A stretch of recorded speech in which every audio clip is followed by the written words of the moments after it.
because this is not just a talk, this is a sequel. Ken received a Bachelor's of Science in Computer Science from the University of New Mexico, Albuquerque in the year 2000. He's a member of the Cybersecurity Research and Development Department at INL. He is part of the SCADA and Control Systems Security Research Team, primarily focused on identifying and mitigating vulnerabilities in computer systems responsible for the nation's critical infrastructure. He is also an active member of the INL Security Red Team and has served as adjunct faculty at the University of Idaho Computer Science Department and has been a guest lecturer at Idaho State University. So, Ken, thank you for talking to us today about hacking electronic vehicles for fun and profit. Excellent. Well, thank you. That is a very old biography that I probably wrote 10 or 15 years ago. So, as Lindsay also mentioned, I'm glad I didn't have to read that. So this is a continuation of a talk that I gave here at B-Sides last year. Hence, I gave it the title of Part Deux. Now, who in the room is old enough to know the reference of Part Deux, right? I'm finding as I get older that fewer and fewer people who I work with get the pop culture references that are so near and dear to me, but now are movies that people have never even heard of. So this is a follow-on to last year's. So how many of you, so that I can kind of gauge how quickly I want to go through things or not, how many of you heard my presentation last year? I know a few of you did. So there are a number of slides up front that I kept in just to make sure that I get everyone here on the same page of what the technology is that we're talking about, how it works, why it works, and why it's built this way. So this all comes from my support of another directorate actually at the Idaho National Laboratory that is responsible for doing electric vehicle infrastructure research, and then cybersecurity kind of got sucked in and tagged on to that as well. And so this presentation is all about what we wanted to find out and discover when we were looking at the high-speed communications that are now taking place between modern electric vehicles and the charging infrastructure. And so the background slides that I'm going to give you up front are what is that charging infrastructure, what does it look like, and which parts of it have the high-speed communications capabilities that we're talking about today. So that's the goal. We're trying to figure out how to intercept and decode all of this traffic. So very quickly, lots of different types of electric vehicles out there. I'm not going to go into this at great length.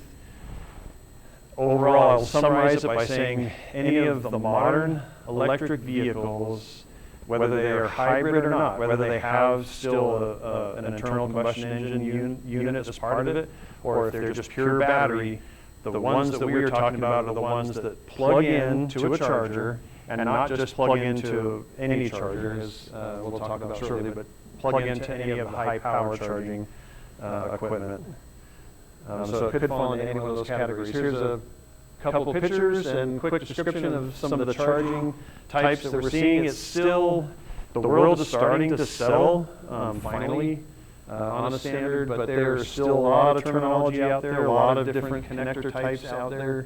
There's pretty much three that are fairly predominant, including 1772 combo, the Tesla NACS, and even CHAdeMO starting to die and go away. But lots of connector types. But the big thing to make clear before we go any further in the presentation is the difference between AC charging and DC charging. So in an AC charging world, that's where you're effectively just plugging your car in to an outlet on the wall. So you either have a charger that came with the vehicle and you plug it into a standard 110 volt outlet, or you even have a specialized outlet in your garage that looks more like an electric dryer or electric range outlet, 220 volt, probably 40 amp. That's all still AC charging. So all you're providing to the vehicle is AC energy. The vehicle on board is then converting that AC energy to DC energy, managing all of that with the battery pack that's in the vehicle. But in order to charge your vehicle quickly, you need to switch over to a DC charging environment. That's like the Tesla superchargers, the CHAdeMO, and the new CCS stuff. That is now, the AC to DC power conversion is done outside of the vehicle, and DC power is put directly onto the battery pack of the vehicle.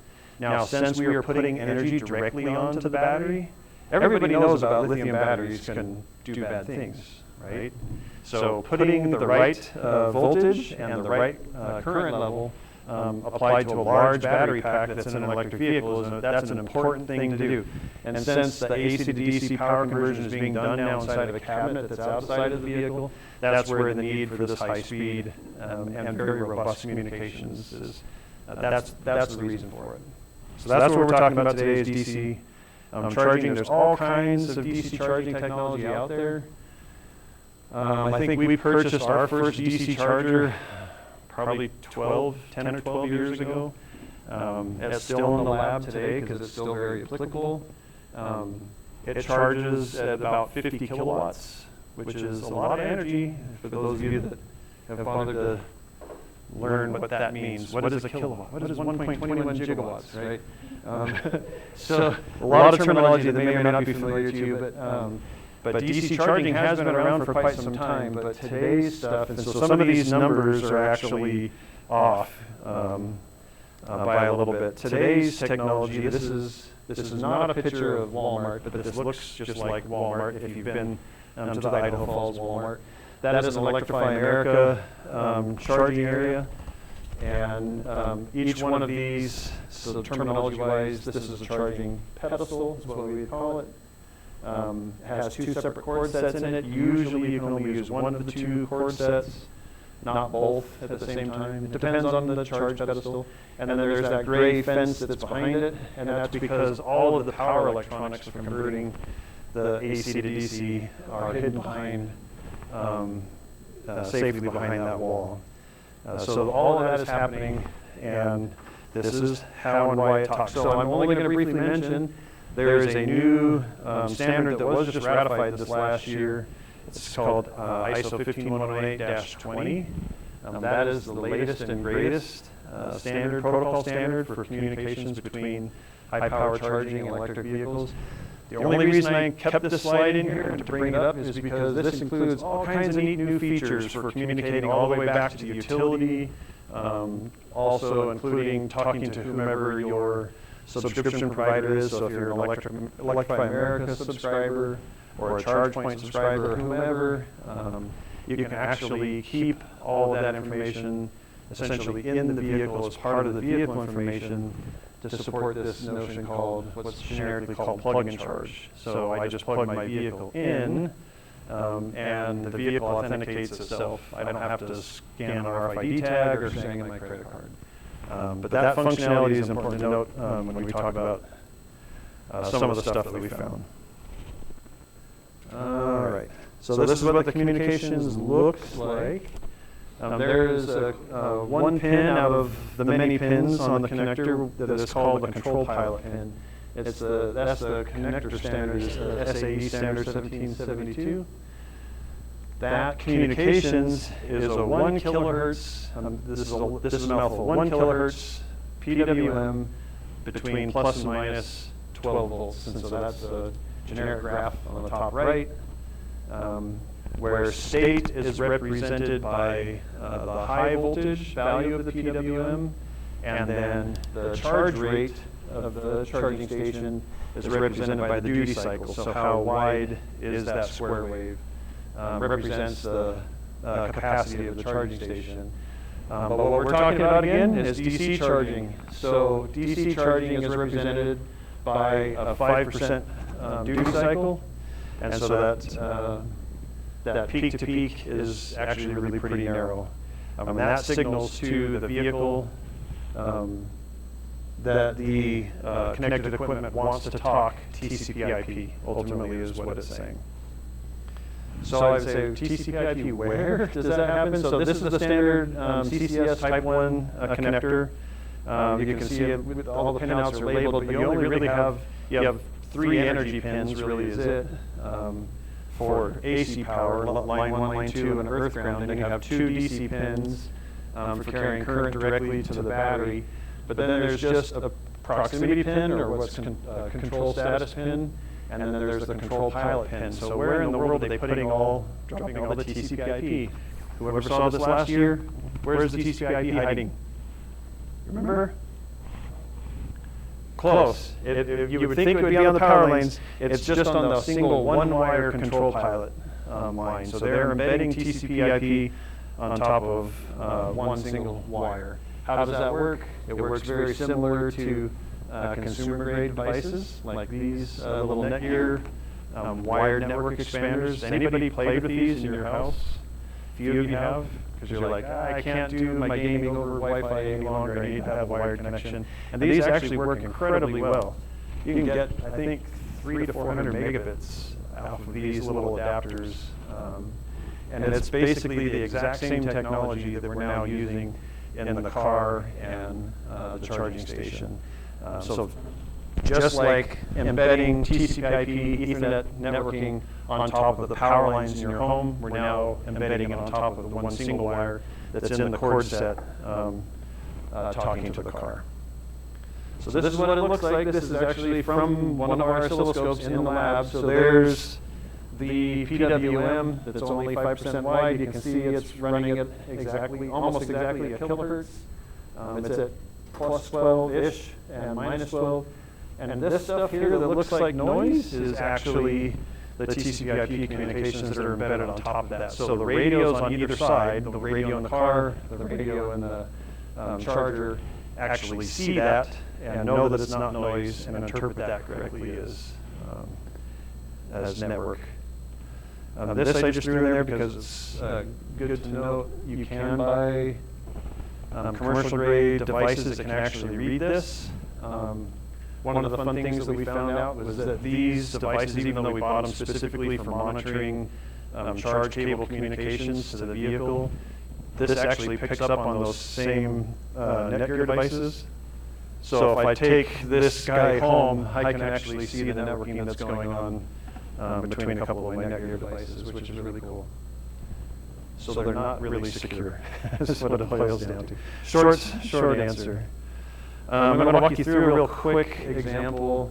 These are also in last year's slides, but this is a Wireshark capture that we made using that vector device of us charging a BMW i3. And I wanted to show you this so that we can describe in a little more depth how the networking actually works. So this home plug GreenPhi standard is really just a sub-standard of the power line carrier.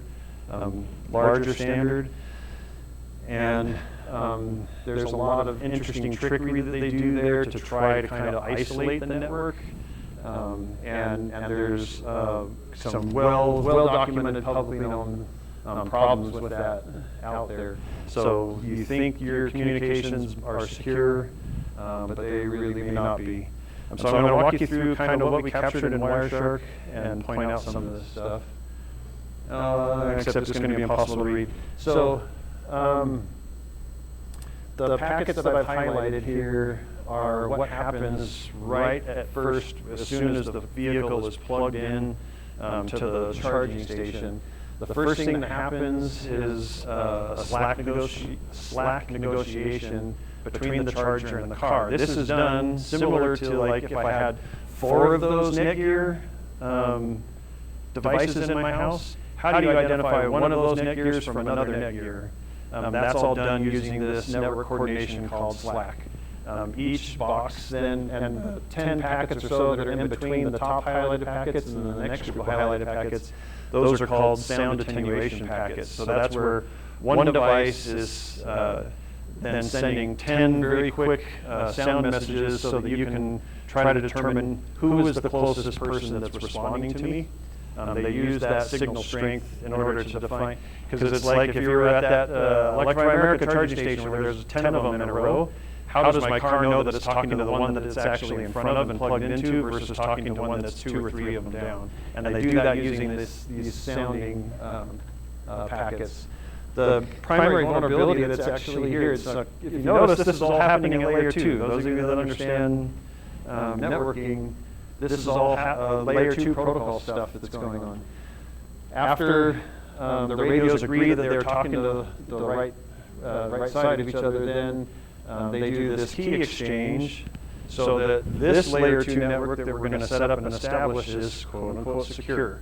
My car can only talk to this charger, and it won't talk to this other car or to this other charger. And they do that, but what's the base vulnerability here is they share their network management keys right there in the layer 2 negotiation. So if I see the layer 2 negotiation, I can hop on that same network and sniff or play around and do whatever I want. After the layer 2 networking is done, then we move into a negotiation that's called the SCCC, or Supply Equipment Communication Controller. It's a discovery protocol. So now that the network is established, the car and the charging station need to figure out how they're going to talk. And this is first done just using UDP messages. And that happens on port 15118, which is kind of funny because that was the number of the protocol standard, right? So they chose the port number based off of that. And this is where the initial handshake takes place, where the car says, hey, I'm a car, this is my identification info, I can speak these protocols. And there's 3 primary ones out there right now that most of the vehicles support. And then the charger responds with, yes, I can talk 2 of those 3, or 1 of those 3, or I can talk any of those 3, what do you want to speak? And then the conversation now moves into a full TCP/IP session. As Jason pointed out last year, if you haven't noticed, that all looks a little bit different than probably what a lot of people looked at. What's different about this Wireshark capture than most of the ones any of us, at least in the United States, ever look at? It's IPv6, right? It's scary, right? IPv6 is weird. Luckily, I had a mentor years ago that taught us about IPv6 and said, yes, it's scary looking, but it's just IP, right? And it is IP with less, but yet it's more IP because there's more IP. But yeah, anyway, but it's really confusing to look at. The first time you're playing around with IPv6, like why are there 2 colons here instead of 1 colon, and why it's just weird, right? But Jason had the sharp eyes last year that pointed out it's IPv6, but it's IPv6 that's all just link local. So if you're not aware of how IPv6 link local stuff works, read up about it, okay? There's a lot of bad things that can happen, as I'll show you here in just a little bit. So this was my dream last year. Wanted to hack a car, America, right? Wanted my flag. Okay, so here's the equipment that we were using, and we had started using this last year, but I need to talk about it in a little bit more detail. The root radios for this are these Qualcomm QC chips. QC 7000 series chips. There's a few variants of them out there. This is a development board or a prototyping board from a company called Devolo. We've only been able to find these out of Europe, so we order them from a company in Germany or Austria or something like that. What's nice about it is it has the Qualcomm daughter board, and then they break that out. This Qualcomm daughter board breaks out into it takes our standard Ethernet RJ45 connector on one side of the interface, and then based off of these jumpers right here that you can't see because the light is terrible in the room, these jumpers you configure the other side of the Qualcomm board either goes out power line, out this module on the dev board, it goes out this coaxial cable with a little SMA connector, or it goes out the 2-wire interface terminal pins right there. Now you do have to configure these radios to behave properly. By default out of the box, they are meant to behave like those NIC boxes, but you can configure the settings of it to act as either an electric vehicle or an electric vehicle charging station. So here's the mess. Here's our current hardware mess. And I'll describe all of this in a bit of detail. So this is our main box for communicating with either side, either the vehicle or the charging station. So we have one of the Devolo boards up here in the top. This one is configured to act like a charging station.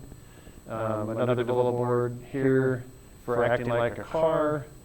This is all just power supplies. So we actually take 12-volt DC into the box.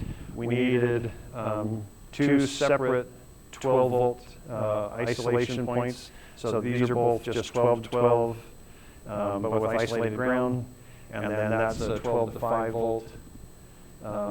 This is a series of relays right here that are all controlled by a Raspberry Pi. Since Raspberry Pi is an easy way to do just some basic GPIO stuff. And then this board in the middle is the board, that's still a prototype version of it that I'll talk in more detail about here briefly, for generating that PWM signal. Because we have to generate a PWM signal in order to plop our TCP/IP communications on top of it. Make sense? Everybody with me so far? All right, I've got a lot of places. Look, any questions yet on what we're doing here? Okay, so how do we work? So this is the board that is generating our pulse width modulated signal. So I am not an electrical engineer. As you heard, I am very old. I graduated from school a long time ago with a degree in computer science, not in electrical engineering. But this main chip on the left side of the board, this is a 555 timer. 555 timer is just as it says. It's a timer that you set its frequency based off of the resistance on one of the pins of the timer. And so this timer has been set to generate a 1 kilohertz signal. That 1 kilohertz signal is fed into this op-amp on the other side of the board. So this is a dual op-amp that takes our plus 12 voltage and our minus 12 voltage. And anytime the 555 timer hits, it causes that duty cycle to happen and creates this nice square PWM waveform. Now we ended up putting a couple of potentiometers, these pots in the middle of the board. We did this for 2 reasons. Number one, we found that resistors suck, and unless you buy really good expensive resistors, they're only sort of 100 ohms or sort of a kilo ohm resistor. And so in order to get our signal happening exactly at a kilohertz, we fine-tuned it then with the potentiometer. And same thing with also changing our duty cycle with this other potentiometer over here. So when we're building this board next time, we will buy better resistors rather than just using the crap we found in the lab in the back. So we actually just got these. Honestly, what is yesterday? Yesterday was Friday, no, Thursday. So these actually just showed up in my office on Thursday. The one on the right, obviously you can't read. That's the silkscreen print of the board. This is the drill view of the board. So we decided we didn't hate ourselves and didn't make everything surface mount, but we wanted to do through-hole components because we suck at soldering. So this is the boards that we're populating now, and we're actually combining what used to be that relay board along with hopefully even eliminating the need for Raspberry Pi, because we have another IC that's going to go here that does some GPIO, and we can talk to that just using I2C. And we can open and close the relays of the connection as we're talking to the vehicle. So hopefully we'll have a cool circuit board in another week or so. So this is a box that we just call our man-in-the-middle box for DC charging. It's going to be hard to see. The picture is good, but the screen doesn't do it justice. So it's just a Pelican case that we put a vehicle port in this metal box. So that's a vehicle-style port. And then we have this going out a cord set that looks just like the cord set coming out of a DC charger, so that we can plug an EVSE in right here and then plug this into the car. Take that cable wherever we want to go. Now what we did is we broke out the 2 other pins that are in that cord set, the proximity pin that actually tells the charger, hey, car just got plugged in, as well as the communications pin, which is this control pilot. So we just broke those out as coaxial cables so that we can run them up to the box that we have that I showed you in the previous pictures. So what? So don't worry, I have a video that I'll show you here in just a second. Let me talk a little bit about how well this has worked or not worked in some cases. So with this capability in hand, we've been able to actually scan the couple of vehicles that we have access to.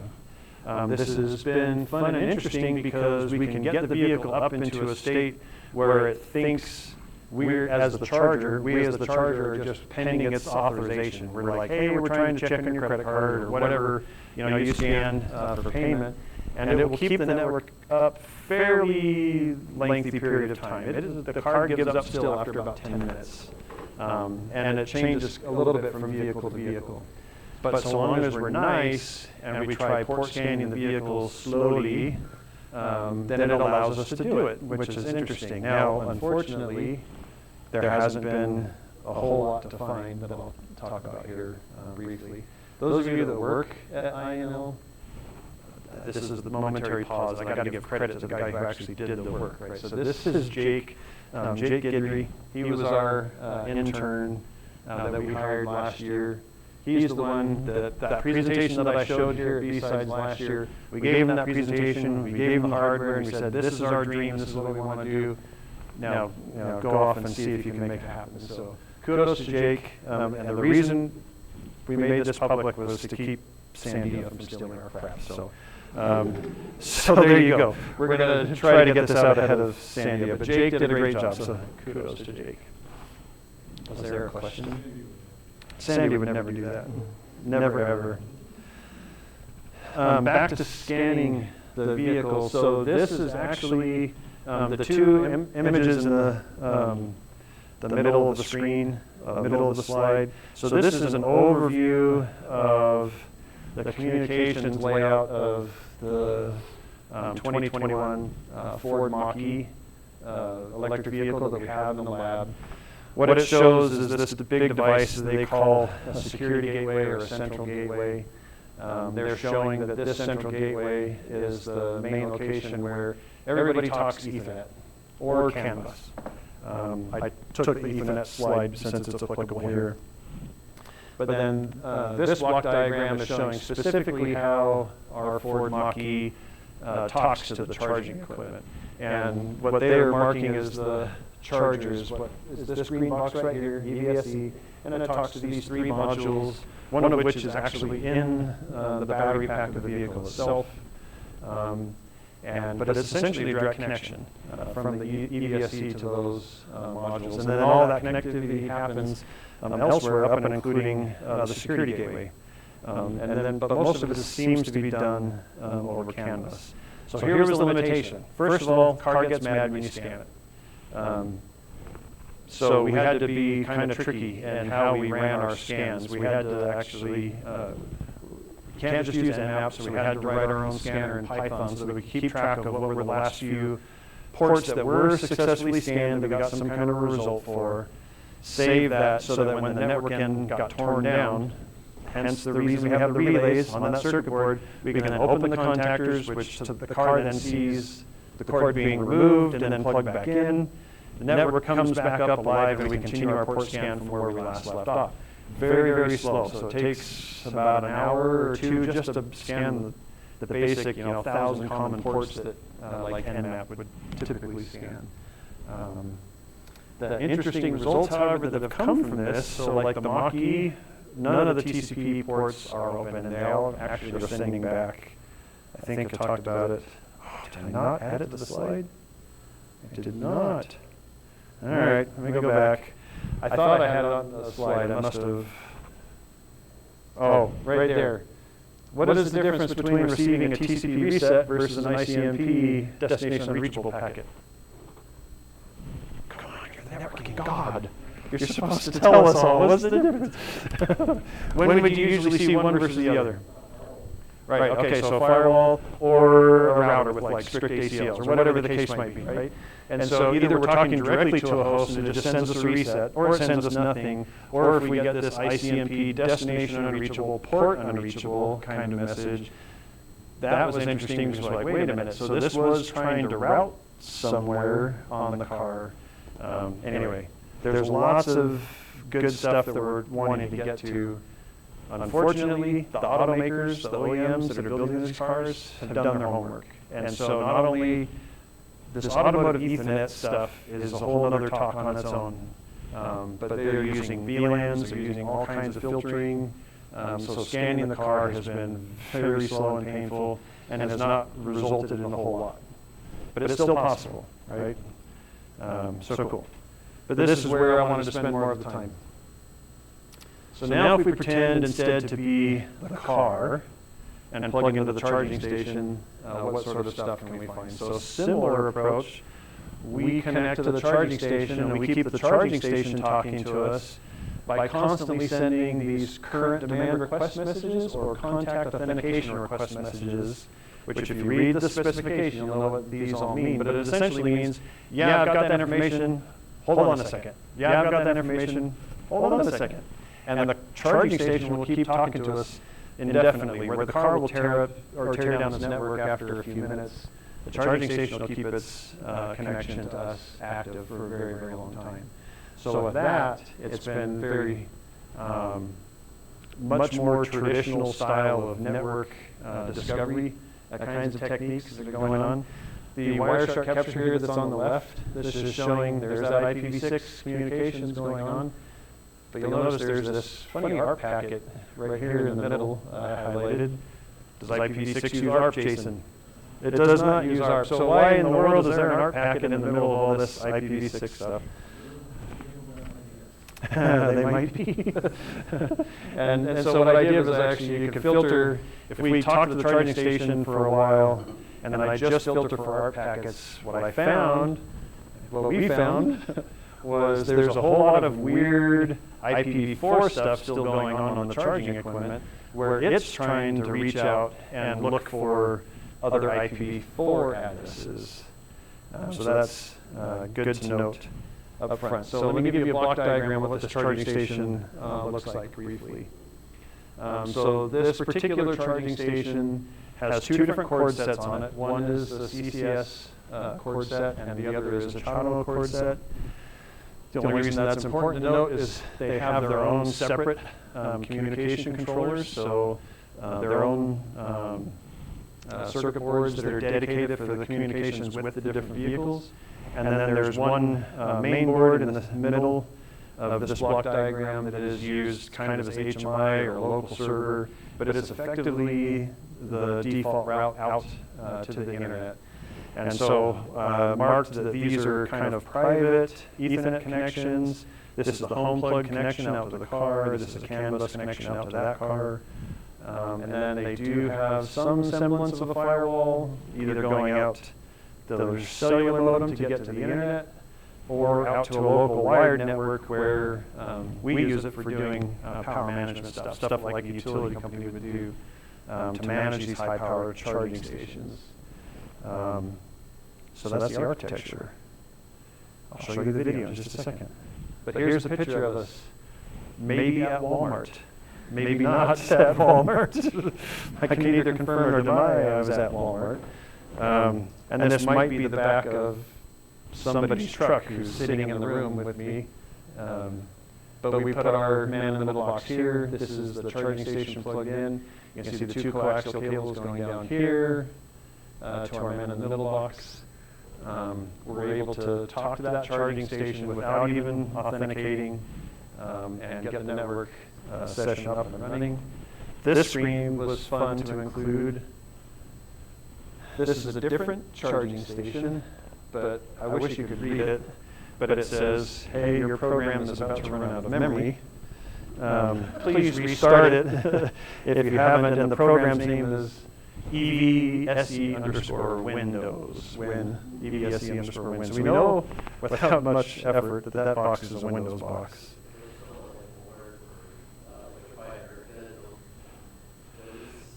Right. Well, that's the glory of it, right? You show up in a diesel truck and they just think we're a bunch of a-holes trying to block the electric vehicles from charging. And so in the state of Idaho, nobody cares, right, that we're there. Right. But the other thing, so this was funny, when we were in Detroit in July for the Cyber Auto security event. We went to all of the public charging stations that we could find, which included some that were out in front of like a Kroger, big grocery store, and a couple that were out in front of dealerships. So like a Chevrolet dealership and what was the other one? Anyway, the dealership guys care a lot because they paid money to get those charging stations there. Walmart doesn't care. Walmart didn't pay any money to get those charging stations there. So if you want to play around with a public charging station, go to Walmart. So, all right, let me. No, you cannot. Don't try this at home. Yeah, no. That was a different Ken. That's not me. Okay, let me pause this really quick. Full screen that. Okay, so this is in the lab. What would B-sides be without a crappy B-sides cell phone video, right? So this is the video I made on Thursday. Let me show you what's going on. So this, you'll notice this is a charging station that looks very much like the charging station, the charge pedestals over in our Walmart. Go figure. This is my laptop on the right. And then you can see our, yeah, you can leave it off. I might just trip over my stuff. And I'll pause the video along the way. There's no audio to go with it, so I was going to narrate it. So my laptop, and essentially, so remember there's a Raspberry Pi in our box, and we're actually using the Raspberry Pi to do all of this. And so I'm just connected to the Raspberry Pi and running all of our code from that our Pi that's in the box. But you can see the man in the little box is already connected. I'm connected with the Cat 6 cable to the box. And here we go. Let's go. So there's our flux capacitor, fluxing, right? Nothing is connected. These are the ports for connecting our box to the various portions, whether it's the car or the charger that we're going after. We're going to go after the charger. There's the man in the middle box. And I have the proximity pin just connected to itself, but the control pilot pin is going up to me. So you can see I'm going to select the CCS cable, and the charger now tells me, go ahead and connect, plug in your car. So I'm going to come over here and plug in the coax cable. So I plug in the coax, and if we look back at the screen, it tells me, yep, you're connected just fine. So as far as the charger is concerned, I'm plugged in and ready to go. So now we're going to run a couple of different scripts. This first script that I run, if I pause it at the right time, it might be readable, might not be readable. So it starts, we have to start the EXI decoder. There's a lot more detail here that I'm skipping over. But that's to decode messages between us and the charging station. And now we're going to look over here on Wireshark to see what happens on the network. And this is similar to the few screens that I had in earlier slides. So I'm going to first send out a Slack request, and they get a Slack confirmation. And then there were those sounds. I had to produce those sounds as a vehicle so the charging station can tell me, yep, I hear you loud and clear. Then they did finish the Slack handshake and got the network management key, handed it over to us. And there went the UDP traffic, so the car, me, and the charging station agreed on a protocol and how we were going to talk and on which TCP port we were going to talk. And there you go. I'm now holding that charging station, waiting for contract authorization to finish. So I'm telling it, yep, hang on a second, give me a minute. I'm filling through my purse. I got to find my credit card or whatever the case might be. And there's the output of our script where you can see everything that happened really quick. So now, so what? This is where I then look at all of the ARP that happened. And somewhere in there are a couple of broadcast messages where I see an IP address, an IPv4 address, trying to broadcast out and find another host that it's apparently looking for. You know, it's long lost twin or something. And so from that, I have an IP address as well as a MAC address of another box or another host of some kind inside of this EVSE cabinet. Yes, absolutely. But I'm going to do one better. So I'm going to take, well, first of all, I'm just going to give what I do first in this video is I give myself an IP address that's in the same IPv4 address space. So you can see I just gave myself a 192.168.42.111 address, and now I'm going to try talking to the guy who was broadcasting out, which was 192.168.42.100.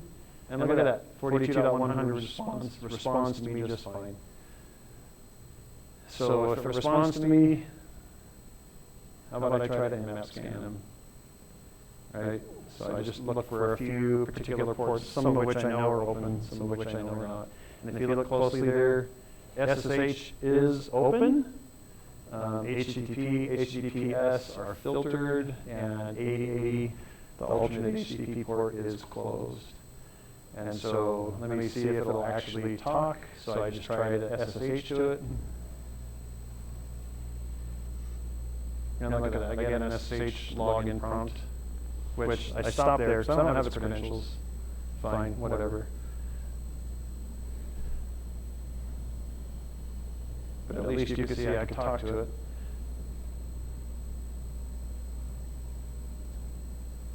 So what I'm doing now is I'm going to, since I know I can talk to that IPv4 address, this is where I print out its MAC address.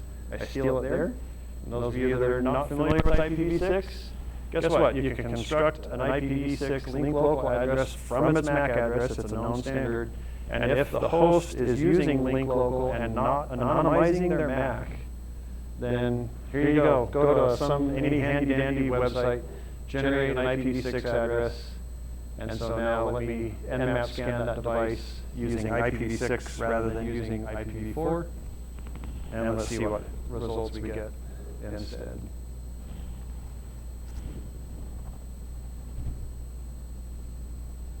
There we go. Yes, SSH is open, but look at that, HTTP is now open. HTTPS is still closed, is now closed, and HTTP alt is still closed. So there's nothing listening on 443 or on 8080. All right, so what happens if we then look at what's running on port 80?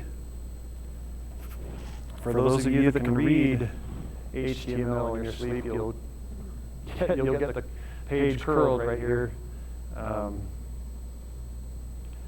But since that's not very readable, it's just an index page, but it's an index page to what? Which is awesome. So let me open that in a browser, just so it's easier to see and have a look at.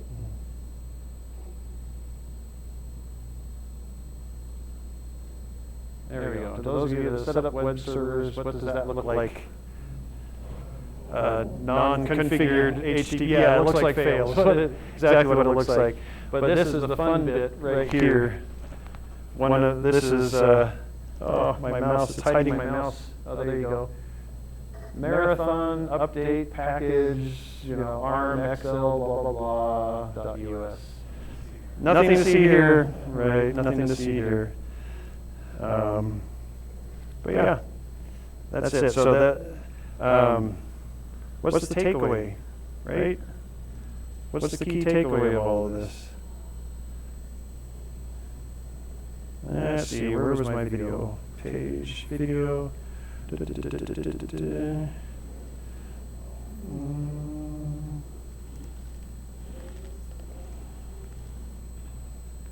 Come on, present. Yeah, yeah. I can neither confirm nor deny I ever showed a video that was filmed in the lab without asking anybody for permission. So if you go back to this diagram, what's the difference? Why did scanning with IPv4 work, scanning with IPv6 work differently? Any guesses?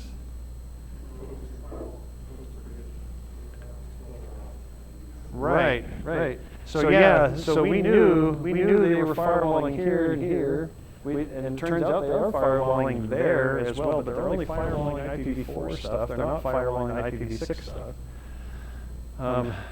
And why was this even possible? So why, if I'm the car and I'm talking through this cord set, which you can't see my mouse, let me get my mouse going again. Where's my laser pointer? Here we go. So if I'm talking from the car here to this controller, and this is what I'm talking to, why am I allowed to also talk down to this guy? Any guesses? I gave you a hint, like slide 4 or 5. Why would I need to talk beyond this controller? Credit card info. Right, payment information. So 15118-20 says I can plug my car in and authenticate the vehicle, and it's all authenticated over TLS, which means I have a certificate, and you have to check my certificate with a certificate authority, and vice versa. I also need to check your certificate. So the car needs to have a default route out, which means this controller can talk to this controller, which can talk out to the internet over this modem. But if you look back at the, let's see, if I had it in, nope, I'm going the wrong way, There's also ARP packets in here for other IPs. So I went after 192.168.42.100, which was the IP of that HMI that I knew was in the cabinet, but it was also looking for 42.200, which was this box out here. So I can use the vehicle now to talk to the power management system that is not even in the charger. It's on somebody else's network. So I'm effectively using your charging equipment to get unauthorized access to your power management network as well, potentially, right? This is bad. But that's why it worked. About being behind the fence. Yeah, literally behind the fence. What you're saying is that the car gets internet access and talks directly to the company authorizing the payment. Yes, it does. Well, the charger does for the vehicle. I was gonna say the car talks. The car charges the charger. In Yep, other words, the car has to trust what the charger tells it. it does. Yeah, So it's a proxy, not a direct connection. correct. Yep. Yeah, fun stuff. Been neat. So some of the things I've learned, IPv6, number 1, right? I had a little bit of a lesson of IPv6 years ago. Number 2, the other thing that I learned is if you want to like ping an IPv6 address, what do you use? Ping-6 or ping6. Some of the Linux systems anonymize it. If you want to do IP tables for IPv6, what do you use? Wrong.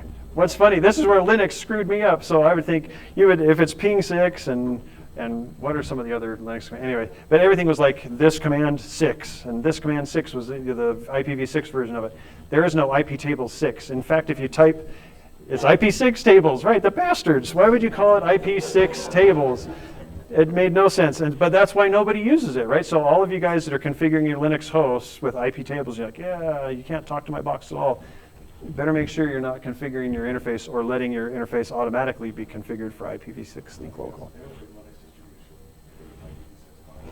Right, exactly. Ding, ding, ding. So cool. Parting words. So what about Tesla and the NACS connector? I forgot to ask, does anybody in this room own an electric vehicle? Right, a few of you do. Scooter, absolutely, but it's not going to charge on high power DC, so yeah, exactly. The North American Charging Standard, NACS, was just released by Tesla early this year in 2023, and in early July, both Ford and General Motors said, yep, we're switching, and now Mercedes-Benz and BMW have also followed suit. So all of these years of work to trying to get people to settle on one stupid cord set, which we thought was going to be CCS, now everybody is saying, screw you, we're going with the Tesla connector, which is really interesting. And it's in part that the connector actually is, honestly, just nicer to use. But it's more because all of the charging companies, the Charge Points, Electrify Americas, everybody have failed. We go to the Walmart here in town, miraculously, every one of those is up and usable. Go to Chubbuck, every one of them is broken and not usable, and that's more often the case than not. So I think what's happened is GM, Ford, and others have all just said, you guys can't keep your crap up and running. Tesla can keep their crap up and running. So we're going to just switch to the Tesla connector, and then there's already all that infrastructure out there.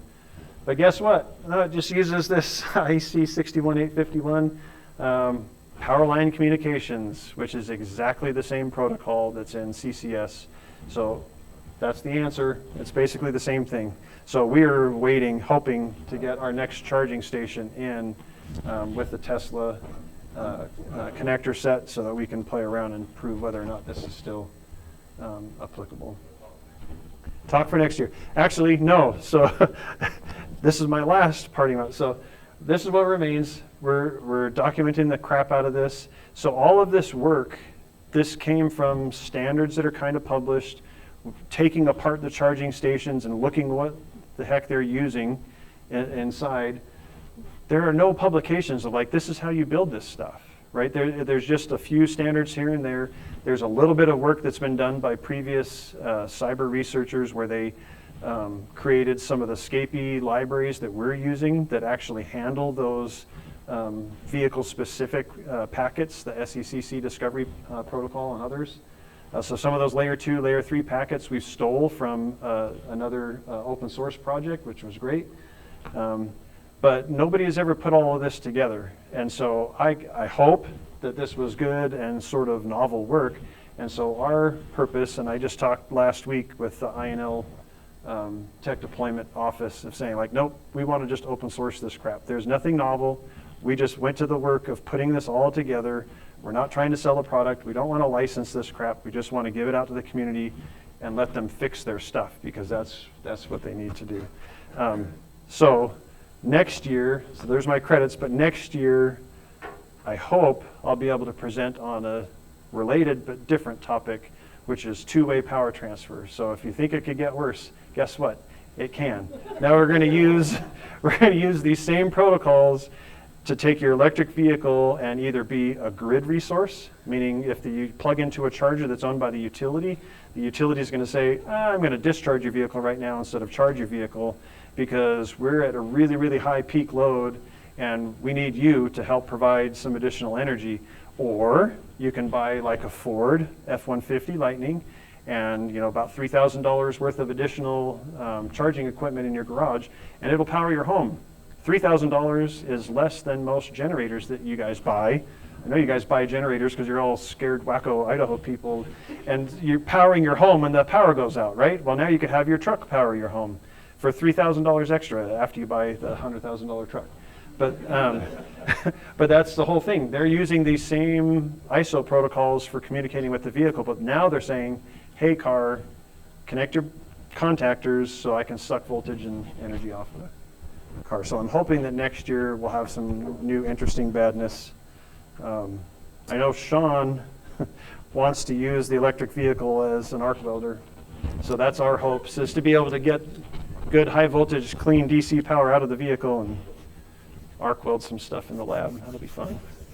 But anyway, sorry, I'm almost over. Any questions? I meant to leave more time. Yeah. So were you able to get data out of the electric vehicle, like useful, like the credit card info or the member number or whatever? Right. So as it stands right now, we only have one vehicle that supports ISO 15108, and it's the 15108-2 version. Which is not the one that handles it handles plug and charge, but not quite. So we don't have access to one yet. We're hoping that when we get a Ford Lightning, that it will support the 15108-20 standard so that we can potentially see if we can steal that. Now, if it works right, it should all be done over TLS, so we shouldn't see it. But the great thing about that SECC Discovery Protocol is one of those fields is, do you want to do security? Yes? No? And if we're in the middle, that's why we built that man in the middle box. We can say, nope, we don't want security. Yeah, essentially, right. Yeah, well, we did, but we promised we wouldn't plug into it, so anyway. Good, but great question. So hopefully we'll be able to see that. Now the standard says you should not exchange any of that sensitive info unless the connection is secured with TLS. But so far, the behavior that we've seen in the lab is our Mach-E says, yes, I talk 15118-2 and I do want security. And if we respond and say, no, we don't want to talk security, it'll still talk that protocol, even though in the protocol spec it says, thou shalt not talk this protocol unless it's wrapped in TLS. So it just depends on who implemented it. So we'll see. Good. Any other questions? Is that fun? Interesting? I mean, this is one of those exact examples from like the keynote, right? We wanted to figure out how this crap works, so we took it apart and figured out how the crap worked. Sorry. Just one quick question. This is kind of outside of the scope of the talk, but I'm just wondering if folks in the lab that you know of are kind of doing research deeper down in the car. I'm thinking in particular of a Tesla link main thing, which actually wasn't in Tesla stack, but apparently folks figured out they were running an AMD chip to run the whole show. Right. Right. So they went after the hardware in the vehicle in order to jailbreak it and get out. Yeah, no, so we personally are not spending much of any time at all looking at the vehicles. The OEMs are doing a pretty good job. We've spent a little bit of time looking at the vehicles, only so far as whether or not to prove some things may or may not be possible, but we're not doing full-blown assessments on the electric vehicles themselves. We're mostly just using them as a tool right now. But I know there's tons of people out there that are looking at the vehicles.